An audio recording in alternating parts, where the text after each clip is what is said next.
Next major method for screening, it is sequence-dependent screening, and one of the method is screening by hybridization. Nucleic acid hybridization, it is the most preferred and commonly used method for the detection of cloned DNA, because this nucleic acid hybridization technique, it is very easy, very rapid, and it can be used to screen larger population of clones. And in addition to that, the cDNA that is not fully sequenced or cloned, it can also be detected, because if full-length cDNA it is not there, then its expression product it will not be produced. So here, incomplete cDNA libraries, they can also be screened by using nucleic acid hybridization. A few co-workers like Grunstein and Hognes in 1975, they devised a method to detect in situ DNA cloned fragments. So in situ hybridization was used by Grunstein and Hognes to detect a particular clone from the population of recombinant DNA or from the gene library. So for this nucleic acid hybridization, the host organism that contain our target clone, they may be called as transformant colonies or recombinant colonies of microbes. They can be screened for the presence of target clone. तो इस purpose के लिए हमें microbes को eager plate के ऊपर grow करना पड़ेगा, इनोकुलेट करना पड़ेगा. आफ्टर इनोकुलेशन नाइट्रोसेलुलोज मेम्ब्रेन को हम प्लेस करते हैं on the agar surface and then incubate करते हैं. And after that, the DNA colonies, rather microbial colonies, they will appear. After the growth of microbial colonies, the colonies are transferred on nitrocellulose membrane. Or in other words, we can say that transformant colonies, they are replica-plated on nitrocellulose membrane, and master plate is retained for comparison. Now, what is the basic step of nucleic acid hybridization, which we can call it in situ hybridization? So here, after the replica plating on nitrocellulose membrane, the colonies on the nitrocellulose membrane, they are treated with alkali like sodium hydroxide. It will result in the lysis of the transformant colonies.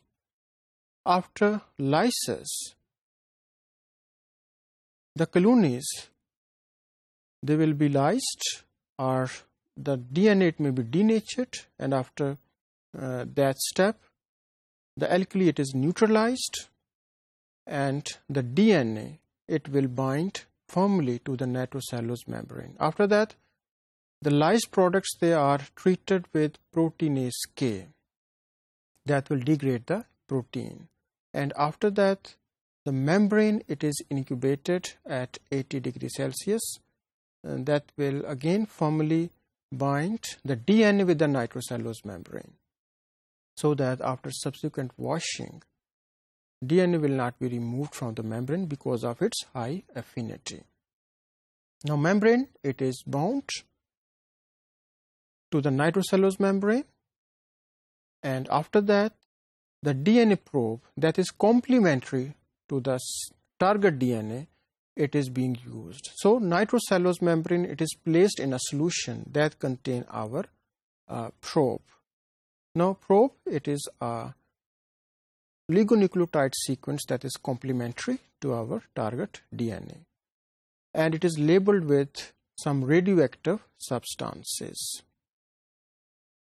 After that, the hybridization it is there, and after hybridization, the target DNA it is detected by radioautography.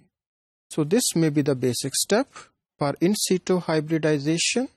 So first, the microbial colonies that are transformant colonies, they are being grown on a suitable agar medium. After growth, The colonies, they are replica plated on nitrocellulose membrane. So membrane, it is placed in contact with microbial colonies. So that colonies will be transferred on the nitrocellulose membrane. Then this membrane, it is lysed by sodium hydroxide. After lysis, the DNA will also be denatured and it will bind with nitrocellulose membrane.